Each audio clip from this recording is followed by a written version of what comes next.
All right, Numbers chapter 23. It's a pretty simple setup. Again, if you're taking notes, we're going to find the first prophecy of Balaam in verses 1 all the way down to verse 12. And then at verse 13 starts the second prophecy of Balaam. So simple. First prophecy, second prophecy. And then we actually will start his third prophecy in verse 27. That'll take us down to verse 30, but we won't actually get the full prophecy there, but we'll finish it off and get the rest of the message next time. But let's start at verse 1 where we have the first prophecy of Balaam. Now, I guess what I should do is, in the event that you haven't been here in a little while, I've not been here on a Sunday morning for the last 2 Sundays. So this is my first Sunday back.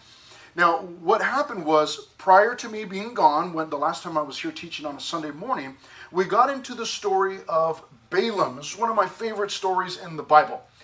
And just to give you a quick snapshot of what's going on and where we're at this morning, Balaam was called upon by a guy named Balak.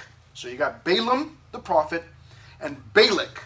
And Balak is the king of the Moabites, a group of people named the Moabites, Moab. And the children of Israel, they've been traveling around, and they're now in the land, or at least near the land, but it's more than likely they're in the land of Moab. And the king of Moab and the Moabites, all of the people, they freak out. Because the children of Israel, they're like hundreds of thousands, perhaps even millions of people strong. And they really are not trying to cause trouble at this point. They're just traveling and trying to get to the promised land and following God. And the king of Moab, he says, listen, we've got to do something to stop these Israelites. And so he calls upon this guy named Balaam. Now, we really do not know too much about Balaam prior to this. This is the first time Balaam has showed up. And Balak says, hey, call for Balaam. We need Balaam the prophet to come.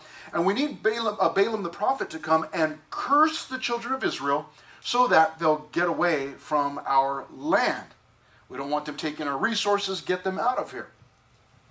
So Balaam says, listen, there was this exchange back and forth. Balaam says, I can't go. God says, no, I can't go. Balak pushed, no, I can't go, And finally, Balak pressed enough, and then God told Balaam, okay, you can go, but only say what I tell you to say. That's it. And so Balaam goes, and as he's on the way, one of my favorite stories in the Bible, and it's about Balaam. Balaam is on a donkey, and he's traveling. He's got a couple of his helpers with him. And the angel of the Lord shows up, but Balaam cannot see him. Some prophet he is, right? He cannot see the angel, but the donkey that he's riding can see the angel. And the donkey stops, and Balaam gets angry at him, and Balaam happens a couple of times, Balaam ends up beating the donkey. The donkey, God actually gave voice to that donkey, and that donkey turned around and looked at Balaam and said, what are you beating me for? Can you not see the angel? The Lord is stopping us. And finally, Balaam's eyes were open, and he saw, oh my gosh, when I say his eyes were open, I mean that all of a sudden now he could see the angel, but where before he couldn't. Not that he was blind, he just couldn't see the angel, and now all of a sudden he sees, and the angel says, hey, what are you doing, and you're going to meet Balak, but you got the wrong attitude, and you need to knock it off. If you're going, only go and give the message that God gives you. That's it. You cannot curse the people. You're only going to bless them. And so Balaam, he ends up getting over there to see Balak. And now Balak, is, as we're going to see here, is going to take him. Okay, Balak is happy that he's okay. You're here, Balaam, the prophet. Come on over. I'm going to show you where the people are camped at so that you can curse them.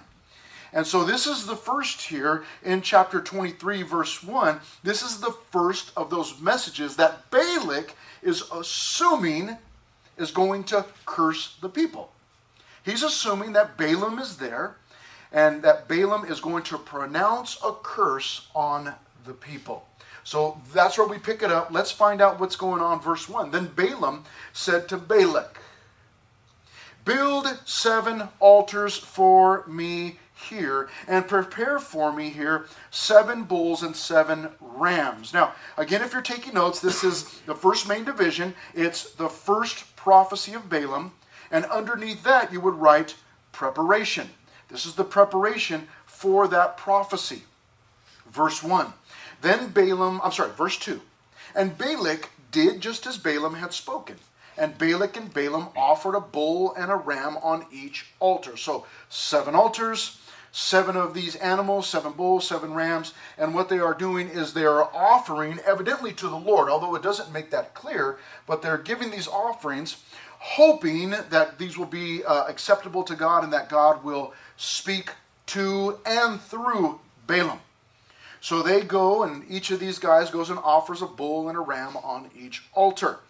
Now, this is the whole scenario is a strange thing, because Balak, he would not be a follower of the God of Israel. Okay, he would have had other idols and gods that he worshipped, but not the God of Israel. But he's willing to do anything that it takes to get his way. Do you know people like that? They're willing to do anything. Willing to do anything. I've even seen people say, they're getting, or they want to get married, and someone will supposedly convert to another religion because, well, I just want to be acceptable. Whatever it takes to get married. And the conversion not being genuine. They're doing it just so that they can marry somebody. And so Balak is one of those kinds of guys, like, I don't even care about God, but I'll do whatever you want me to do, Balaam, and so this is what they do in this preparation. Then Balaam in verse 3 said to Balak, stand by your burnt offering. And Balaam says, Balaam's the prophet, he says, and I will go. Perhaps the Lord will come to meet me, and whatever he shows me, I will tell you. So he went to a desolate height. And God met Balaam, and he said to him, I have prepared the 7 altars. This is Balaam speaking to God. I have prepared the 7 altars, and I have offered on each altar a bull and a ram. So, sure enough, as Balaam tells Balak, you just stay over here by the offerings, by the burnt offering, and I'll go to a desolate place, a lonely place, and I'm going to see if God meets me there. And as he went to a desolate place, sure enough, God met him there. Okay. Now there's a quick little lesson and this is not like a set in stone thing, but oftentimes, and you may have experienced this, oftentimes God will speak to us when we're apart from everyone and everything. When we decide to put down our phone or our device, or we decide to turn off the TV, and maybe we take off somewhere on a walk by ourselves around the neighborhood, or we go on a hike to, one of the local mountains or areas or whatever. And as we're on our own, oftentimes those are places where God is going to speak to us. Not because God cannot speak to us on Scott Road, but what happens is that oftentimes when I'm on Scott Road, or, just in my normal, my normal daily activities, I'm not focused on God. I may pray to him, I may think about him, I may sing some worship songs, but I'm not necessarily focused on him, and I'm distracted by so many things. And so oftentimes when I can get myself alone, then God has free reign to speak to my heart, and he does so with Balaam. As Balaam separates himself, then God comes to talk to him. And again in verse 4, Balaam says, hey, I've prepared everything. I made 7 altars, and we offered our offerings. Now, beginning at verse 5 down to verse 12 is the presentation. If you're taking notes, we've got the first prophecy. Under that, we've got preparation, and now presentation, or you could just call it the prophecy if you wanted to. But verse 5 says, then the Lord put a word in Balaam's mouth. Now, this is the way, we're getting a little bit of insider info, this is the way that the prophets operated in the Old Testament. God, when he had a message that he needed to get to somebody, would speak through these individuals. And here, he puts words in Balaam's mouth. Okay? This is how this works. So, what Balaam is about to recite or to say, these were not his own words. They would have been spoken with his own personality, with his own tone, the tone of his voice, and all of that would have been his own, but the words themselves would have come from God. So Balaam is simply sharing what God has put in his mouth. Now, in a similar way, it's the same thing that we do here on a Sunday morning, Wednesday night, or if you're listening to a Bible study, on one of our events or something like that. That's the same thing that we're doing. We're getting God's word from the Bible, what he's already spoken, okay? And that word goes from the page to you, through us, through one of us leaders. If I'm the one teaching, then it goes through us. Now, why do I tell you that? You go, well, I already know that. I come here all the time, and I hear you do that all the time. Why do I tell you that? Well, it's important for you to know. I always want to share with you because I love you. I care about you. If you end up attending another youth group or another church, or you're watching somebody on YouTube or whatever, you always want to make sure that they're using their Bible. Okay? Because once I set that aside and I began to just speak to you so-called from my heart, and I just begin to share whatever's on my mind, it may or may not be from the Bible. I can come up with all kinds of craziness in my strange mind. And I want to make sure that that's not happening. And you also, as the listener, as the student, you're the Bible student, you want to make sure that that's not happening. And so not only should the teacher, he or she, have a Bible and be reading from it, but you also, that's why we offer you Bibles. You bring Bibles, hopefully. But if you don't, we have one that you can borrow so that you can follow along. Because just because I have my Bible open, might just look good, and you might have your Bible, and maybe that's open and on your lap, but if all you're doing is watching me and you're not following along as we read and you're getting the explanation of it, I really could slip in anything that I wanted to. And there are lots and lots and lots of Bible teachers, so-called Bible teachers, that do that are evidently teaching the Bible, but in reality, they're teaching their own feelings or their own thoughts or their own opinions. Now, obviously when we study the Bible, there are times, lots of times, where you're going to get my opinion or my feelings about something, but you've got the word to be able to check and go, okay, wait a minute, how does that line up with what we're reading right now? You see how that works? And so we always want to make sure that we have a Bible, we're following along, we're listening, and we're watching to see, okay, where's this Bible teacher going with all of this, okay? And so here in verse 5, the presentation, the Lord put a word in Balaam's mouth. Now, it wasn't just one word. By using the phrase a word, it means a message, okay? Then the Lord put a word in Balaam's mouth and said in verse 5, return to Balak, and thus you shall speak. Okay, you're going to go back, and this is what you're going to say. Verse 6, so he returned to Balak, and there he was, standing by his burnt offering, he and all the princes of Moab, which is about to make this very, very embarrassing here. That the king of Moab is there, and he's got all of his princes with them, and they're ready, like, give us the message, or, pronounce a curse on these people. Here we go. They're ready. Verse 7, and he took up his oracle. That's a really cool word for prophecy. Okay? Oracle, prophecy, used interchangeably. He took up his oracle and said, Balak, the king of Moab, has brought me from Aram, from the mountains of the east. Come curse Jacob for me, and come denounce Israel. Now, this seems to be starting out very, very well for Balak. This is exactly what Balak was offering money for. I want the children of Israel cursed. And now Balaam shows up. Balaam has gone to meet with God. He comes back. I've got a message from God. Sit down, listen. And the first thing he says is Balak. So he hears his name first. Okay? And now here it is in verse 7. This is what Balak wanted. Come curse Jacob for me and come denounce Israel. Yeah, I want Jacob cursed and Israel denounced. Now that might be a little bit confusing for some of you, but somebody's about to explain it to us. Why is he addressing somebody named Jacob and Israel? Does anybody know? Anybody know? Yes? God promised Jacob that his nation would be founded after him. Okay, and his nation is called what? Israel. Jacob. Israel. Yeah. So Jacob was a guy Now, if you go back to Genesis, you can read about a man named Jacob. Well, Jacob ended up having a family of his own and kids. Again, over the years, his family multiplied and multiplied and multiplied. But Jacob's name actually got changed to Israel. He had a wrestling match with the Lord one time. And the Lord won. And part of that,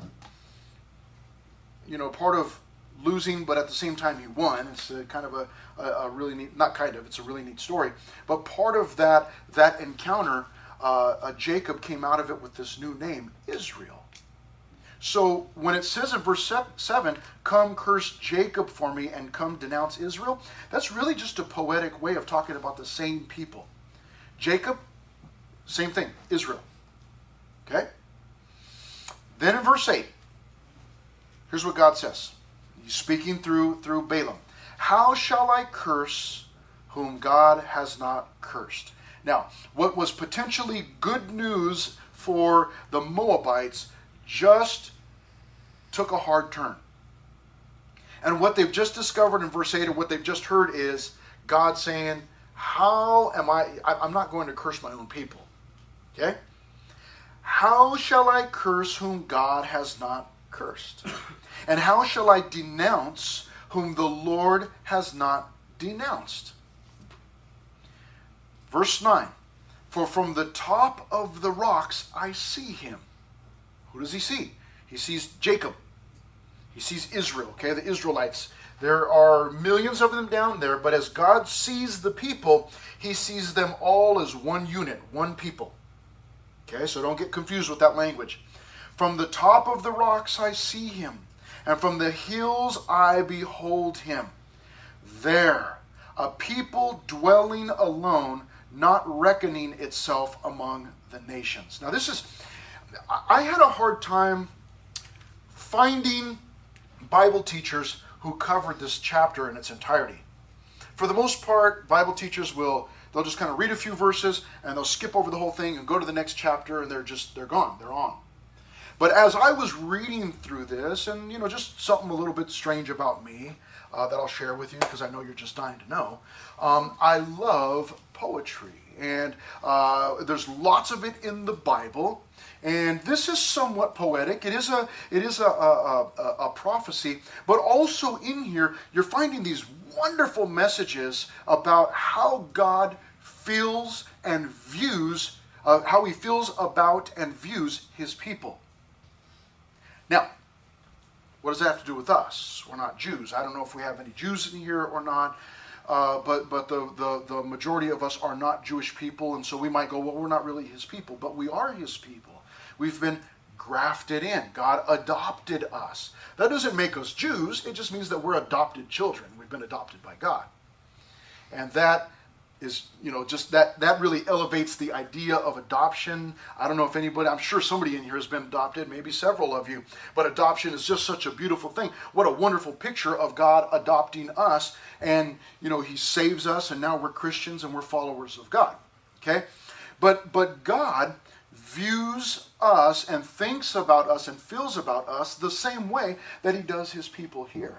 And that's why I wanted to go through all of these verses and read all of these beautiful things. And so I want you to notice this. In verse 8, we're not going to be cursed by God. Some of us have this idea of God like, if we do something, then God curses us. Do something bad, God curses us. But if we do something good, then we get rewarded. And you know that God doesn't work on a reward system. He loves us. He pours out his blessing on us. Does he discipline us when we're disobedient? Absolutely he does, because he loves us. But that doesn't mean he pronounces curses on us. Some of us are living in fear because, oh my gosh, I thought something, or I did something, or I saw something, and now God's curse is on me. That is not the way God operates. God's not cursing his people. Why would he curse his people? He loves his people. Does he discipline us? Yes, but that is not the same thing as cursing.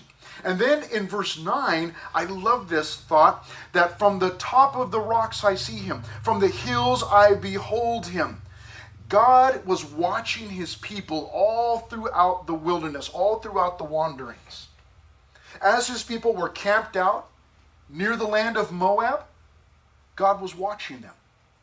And he describes it as from the top of the rocks. Now again, he's speaking through Balaam, and Balaam is standing up there, and he can see the people. But what God is doing is he's speaking, and he's saying, "Listen, I'm watching." God is basically telling Balak, "I'm watching over I didn't curse my people. I'm watching over them."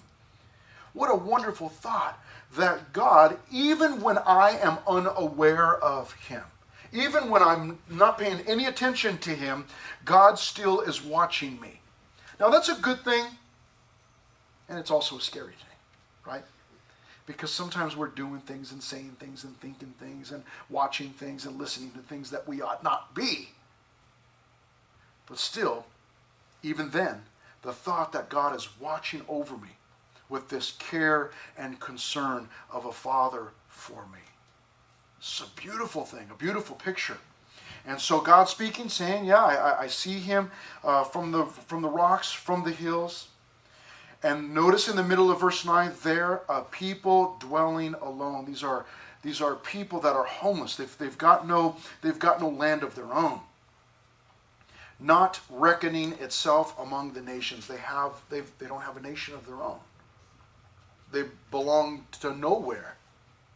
And, that thought is, in our modern day is kind of a fun thought, like, oh, just, kind of live that gypsy lifestyle. And some of you may be thinking, when I get older, I'm just going to buy one of those adventure vans, and I'm just going to travel, man. I'm just leaving my family behind, and I'm just going to travel everywhere. And that thought, it's a fun thought, just being on the road and seeing all kinds of different places and traveling. It's a fun thing. But to be homeless and it's not your choice, that is not such a fun thing. Even to be living in one of those adventure vans, still you have a van to come back to, there's still a warm place, you close the door, you lock it up, there's this safety. But when these people were out there living in the wilderness and they're living in canvas tents or goat skin tents or whatever they're in, there's this element of insecurity. And that's not a fun thing. That's not a desirable thing. But God notices that about them. And that's why he's leading them. Verse 10. The message goes on from God. Who can count the dust of Jacob? Or number 1/4 of Israel. Jacob and Israel, same people. But God is saying there are so many of them. Who can count the dust of Jacob? And in verse 10. Let me die the death of the righteous. This is Balaam.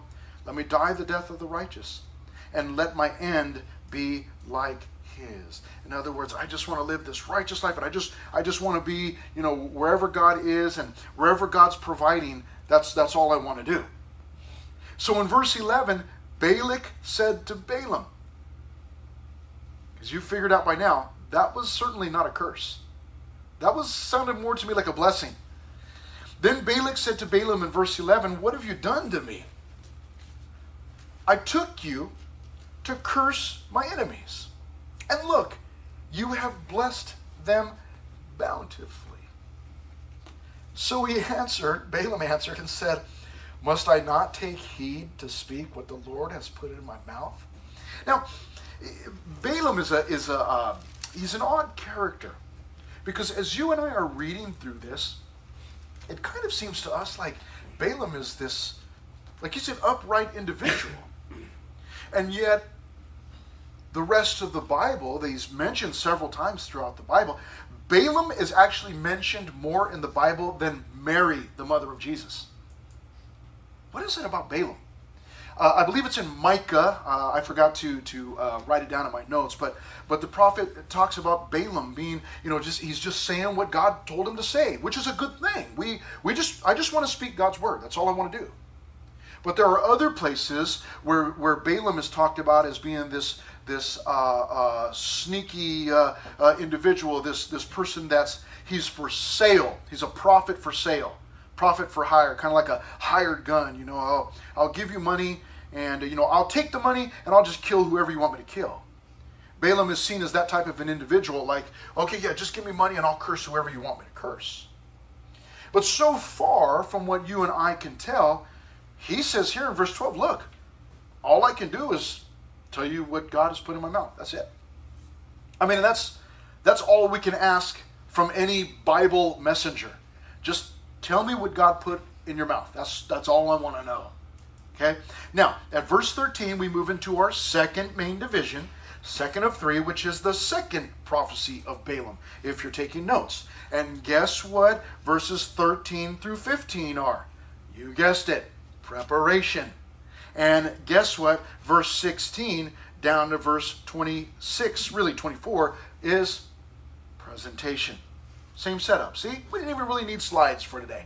Okay, you got the first prophecy, and that's preparation and then presentation. You got the second prophecy, and there's what? Preparation and presentation.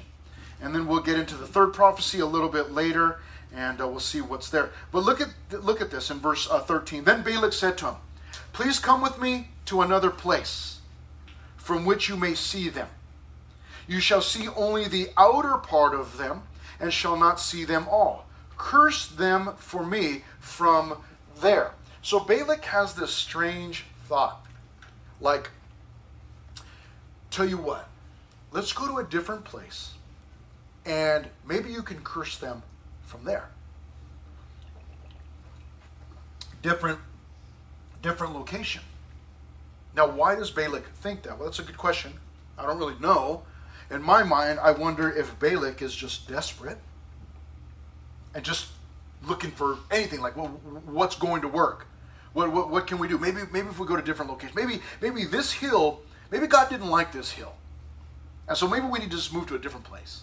So he decides we need to move somewhere else. So verse 14. So he brought him to the field of Zophim, to the top of Pisgah, and built 7 altars, 7 more altars, and offered a bull and a ram on each altar. And this is a lot. This is a lot of effort here.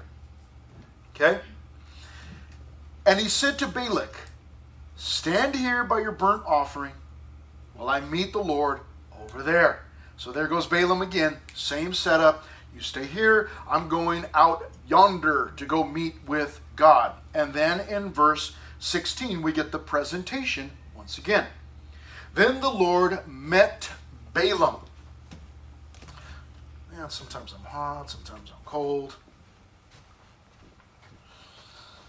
Then the Lord met Balaam and put a word in his mouth. Okay, sounds like the same time. And said, "Go back to Balak, and thus you shall speak." So he came to him, and there he was, standing by his burnt offering, just like the first time. And the princes of Moab were with him again. And Balak said to him, "What has the Lord spoken?" Then he took up his oracle and said, here he goes again, "Rise up, Balak, and hear. Listen to me, son of Zippor." Same people. So here it goes again. I got a message for you, and it's from God. Now, let me just say something real quickly before we move on into verse 19. This is so strange. This entire episode, this entire story, the series, the Balaam story. But Balak also, because I want you to know what he said. Look what he said in verse 8, verse 17 at the end. What has the Lord spoken? So evidently, Balak believes that Balaam's God exists. He believes in the Lord because he says, "What has the Lord spoken?" That would mean that Balak understood that the first message that you and I just heard, the first message that he heard, that was from the Lord. And the Lord was basically pronouncing a blessing on the people.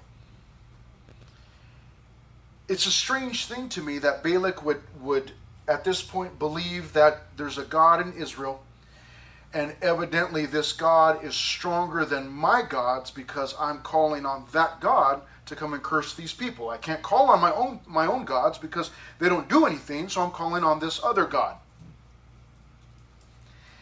It's a strange thing to me that he believes in God this way, and yet he continues. You see, you and I, wouldn't we go, wait a minute, God doesn't operate that way. And at this point, I've heard the first prophecy, and we're pretty much done here. The children of Israel can do whatever they want because God's not going to curse them. But Balak, in the hardness of his own heart, though he believes in God, continues pressing forward, pressing the issue, attempting to get this curse pronounced. And you know, there are lots of people that are that way, that actually believe in God. And yet they themselves curse God. They're against God. Yeah, I believe there's a God there. I mean, I've heard all sorts of things being in ministry for a lot of years now. And people tend to sometimes, not everybody, but people tend to kind of lose it when one of their loved ones dies. I've seen some families just really pull together, and then I've seen some families at that point just really explode. They're just done. And they can get, their thinking can be so far out of whack, but I've seen so many people angry at God. Curse God because because my loved one died. And I've asked those people, wait, what did you expect for your loved one to just live forever? Like what were you expecting here? Do you understand that people die? People die all the time. And that meant that your loved one is eventually going to die. Yeah, but God, and I've seen people angry at God, and it's fascinating to me. It's sad, but it's fascinating to me that somebody would believe in God, believe that he has power over life and death, because I'm angry at him because he took my loved one. Okay, so you believe that there's a God and you believe that he has power over life and death, but you're not surrendering your heart to him? You know he's that powerful, but all that can come out of your heart and your mind and off your lips is to curse him? What a strange thing. And yet that's where Balak is right now. What a strange thing. But Balaam is a strange individual also. Riding his donkey. His donkey talks to him. He talked back to it. What a strange, this entire episode. What a strange thing. And so let's pick it up again in verse 19. The message continues. God is not a man that he should lie.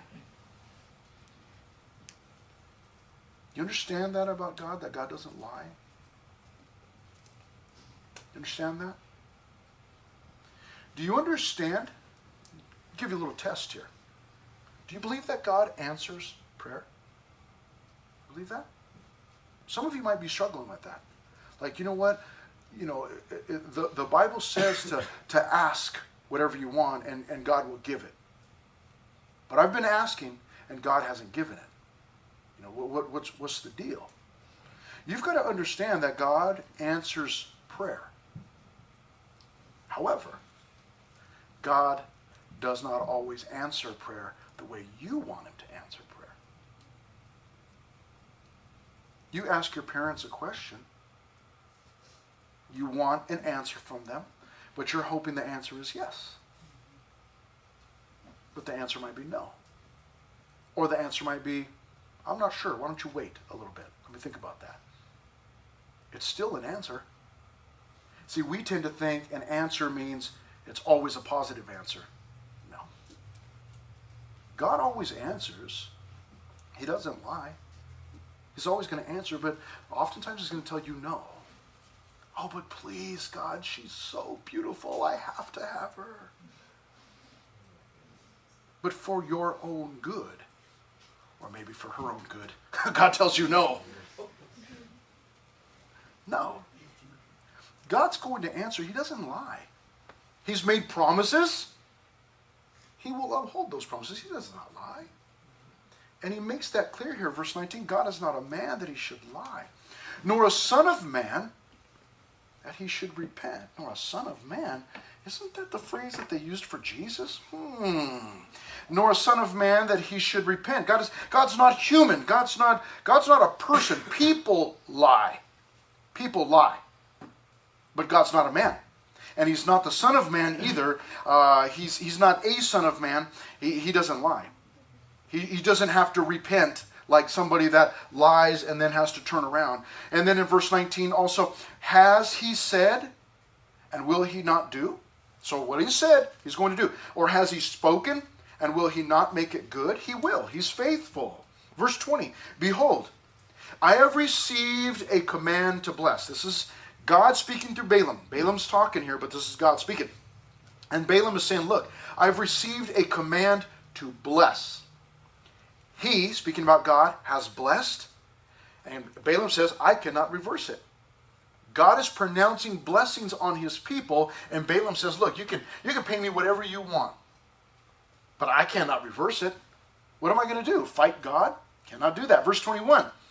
He has not observed, this is incredible, verse 21. If you've been asleep the entire time, wake up for just a moment, and then you go back to sleep in a minute. But look at this, verse 21.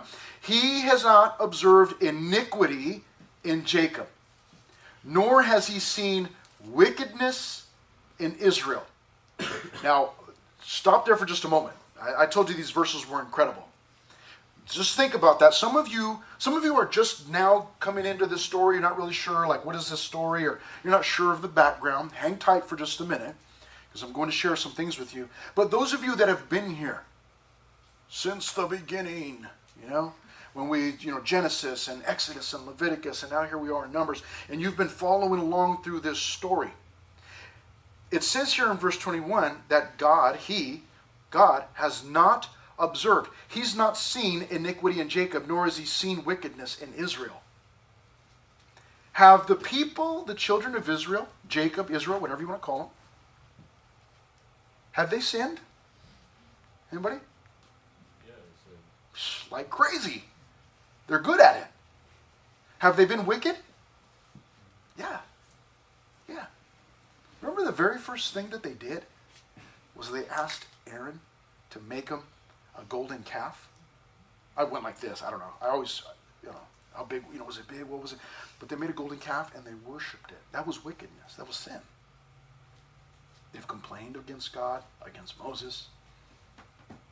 They're experts at sinning. They're like me, experts at sinning. So what is the meaning of this here? And again, this is why we slow down and we read through these beautiful passages. He has not observed iniquity in Jacob, nor has he seen wickedness in Israel. This is what we would talk about in the New Testament, okay, as having the righteousness of Christ. You and I have the righteousness of Christ. It's been imputed to us, okay? So, fancy word, imputed to us. The righteousness of Christ has been imputed to us. That means that if you and I are Christians, we still sin, don't we? Sometimes we're still disobedient. Sometimes we may still find ourselves fighting against God.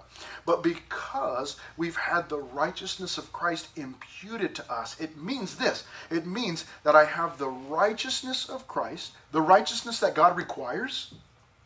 It's been put in my, so to speak, my bank account. I didn't earn it. I didn't go out and work for it. God gave it to me. And because of that, when God looks at me, when God observes me, he doesn't see an empty bank account. He looks and, they're full of the righteousness of Christ. Now, does that sound fair to you? Doesn't sound fair to me that we should have the righteousness of Christ even though we blow it so often. But fair? That's not how it works. God gives us whatever he wants to give us. And evidently here, even as the children of Israel, God's people, they're out there in the wilderness, they're sinning, they're doing all kinds, they're committing wickedness, wanting to worship other gods. They evidently have been covered by the righteousness of God. Because they deserve it? No, because God just wanted to give it to them. So as God looks down on them, can God see their sin? Obviously he can, because he disciplined them for it. And when we just got done reading through the bronze serpent, remember that? They were complaining, sinning against God, and God killed a bunch of them.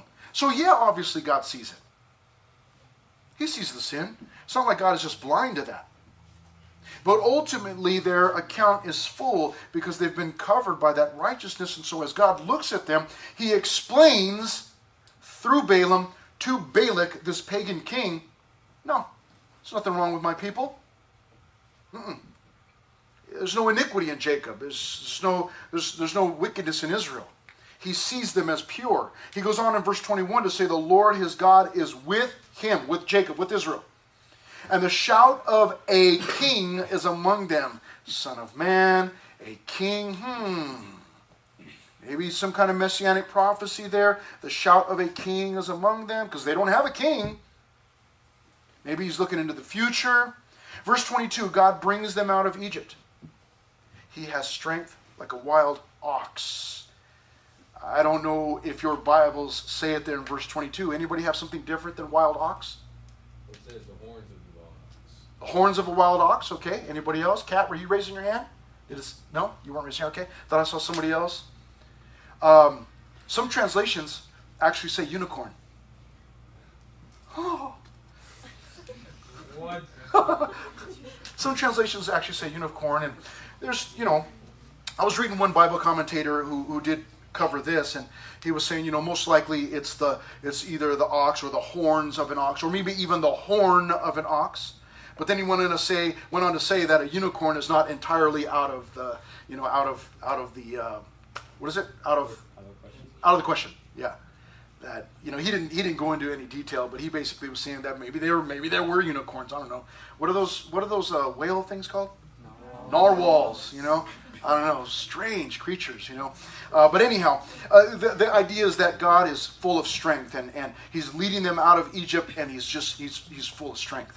Verse 23, for there is no sorcery against Jacob, nor any divination against Israel. It now must be said of Jacob and of Israel, same people, oh, what God has done. Look at these people, man. God is just blessing these people. Verse 24, look, a people rises like a lioness and lifts itself up like a lion. It shall not lie down until it devours the prey and drinks the blood of the slain. Wow, the picture changed. I mean, Israel's like this homeless group of people out there living in the wilderness, and they've just been traveling around for 40 years, and they really got nowhere to call home, and they get attacked by the Canaanites, and it's all this trouble that they've been experiencing. But as far as God's view of them, God sees them as having no iniquity, no wickedness. He sees them rising up like a lioness, the hunters, like a lion, not lying down until they drink the blood of the slain. I mean, it sounds like a heavy metal band lyrics or something, like, drink the blood of the slain. But it's just, boy, the picture that God has of these people. It's pretty incredible. But look at this in verse 25. Then Balak said to Balaam, neither curse them at all nor bless them at all. Just don't say anything, Balaam. Every time you open your mouth, you're blessing them. Verse 26, so Balaam answered and said to Balak, did I not tell you, saying, all that the Lord speaks, that I must do?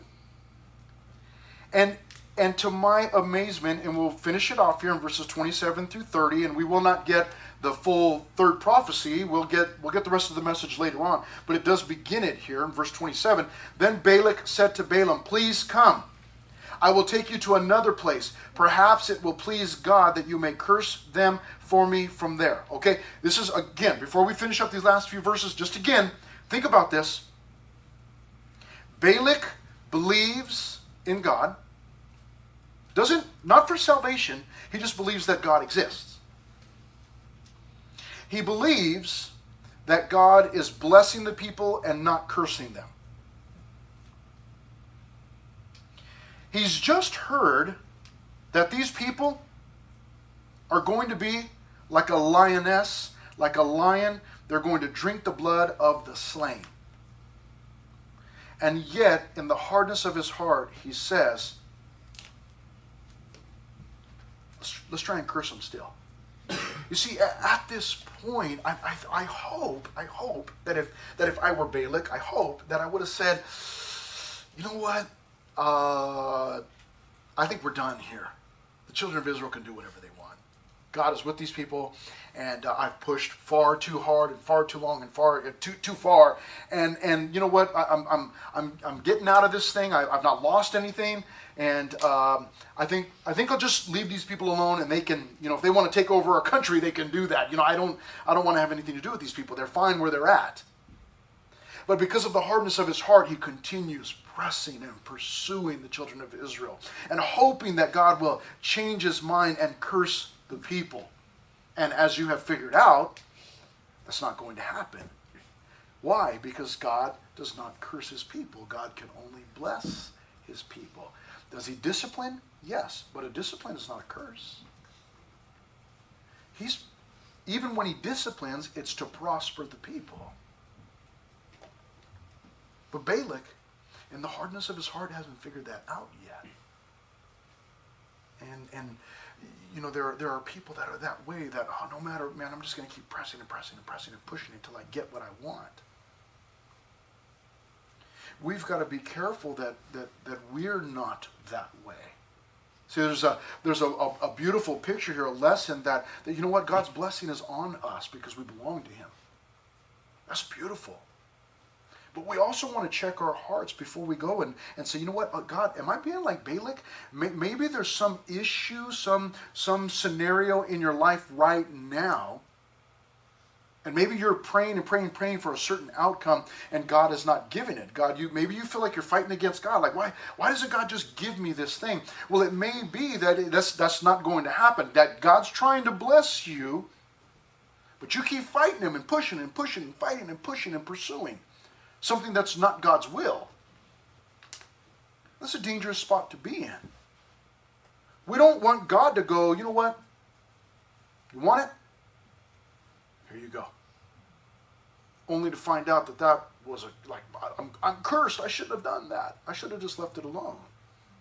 And yet we can find ourselves in that place, wanting something so badly, pursuing it, to where we start to kind of just move God out of the way. Like, you know what, let's just get God out of the picture, and that way I can pursue this thing and grab a hold of it. Maybe it's some dream, you know, some life dream, or maybe it's some relationship that you have, or, you know, just something that you're doing that you're pursuing. You're trying to pursue this thing, and it's not working out. And maybe it's time to stop and kind of get away to a secluded place, a quiet place. And that's quiet, secluded place, that might be in your room. Doesn't mean you have to go travel to a different hill. It might just mean that, you know what, I'm going to leave my phone out here in the living room. I'm going to my room, and I'm just going to sit for a while and just pray. And maybe it's time to kind of stop and reevaluate and say, God, wait a minute, God, are you really in this? Is this something you don't want me to have? Where are we at here? Because we don't want to find ourselves like Balak, so focused on something, and that our heart becomes hard toward the Lord. And we pursue. Yeah, I believe in God. Yes, I'm a Christian, but I keep pursuing this thing that I ought not be pursuing. So we want to check ourselves, examine ourselves. And so he goes on to say, verse 25, neither curse them at all nor bless them at all. So Balaam answered and said to Balak, did I not tell you, saying all that the Lord speaks, that I must do? It's all I can do. And in verse 27, then Balak said to Balaam, this is the third prophecy of Balaam, please come, I will take you to another place. Perhaps it will please God that you may curse them for me from there. So Balak took Balaam to the top of Peor, that overlooks the wasteland. It's like a post-apocalyptic scene here or something, you know, out of some movie or some book. You know, he takes him to the top of this place called Peor. It overlooks the wasteland, or the Jeshimon was called. Then Balaam said to Balak, guess what? Preparation. Build for me here 7 altars, and prepare for me here 7 bulls and 7 rams. And Balak did as Balaam had said, and offered a bull and a ram on every altar. So, see, this is what the hardness of heart will do. Balak doesn't even recognize, like, wait a minute, we've done this twice before and it doesn't work. It's not happening, because of the hardness of his heart. Let's you and I examine ourselves this morning. Check to see if we're pushing against God's will to do something that God does not want to give us. He doesn't want to do, because he wants to bless us. And to give us that thing would be a curse, and he's not going to do that. Let's be careful that we're not fighting against God. But also, let's rejoice this morning as we leave. Let's rejoice as we consider all that God has said about his people. Yes, it was in Numbers chapter 23, but he thinks that God is the same yesterday, today, and what, family? Forever. He hasn't changed. He's not a man that he should lie. He's not a person that he should just change his mind. the same way that he operates with his children, the children of Israel back then, is the same way he operates with his people today. We belong to him. He loves us. We've got the righteousness of Christ imputed into our account. And that is wonderful news. God's watching me from on high, watching everything that I do, caring for us, providing for us. Isn't that beautiful news? Father, thank you so much again.